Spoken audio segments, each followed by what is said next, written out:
butun dunyoda o'ziga mos raqib topolmayotgan Barsa bo'ladi.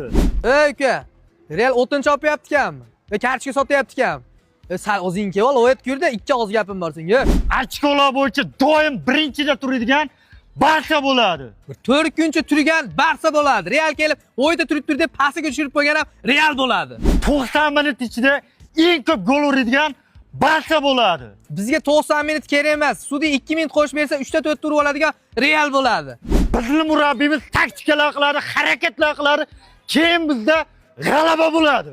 Bizning trenerimiz 300 so'mga zvachka oladi, shuni tiltay soladi, qoshni bitta ko'taradi, xohlagancha g'alaba qiladi. Monishapyapsiz.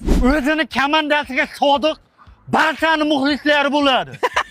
Ikki choshib vermadingmi? Butun glob sizlarni biladi. Bavariya bilan o'ynadik, ularga o'tib oldinglar. Liverpool bilan o'ynadik, Liverpoolga o'tib oldinglar. City bilan o'ynadik, Cityga o'tib oldinglar. Faqat o'zini komandasi yutkizib qo'ysa ham sodiq qoladigan Realning muxlislari bo'ladi.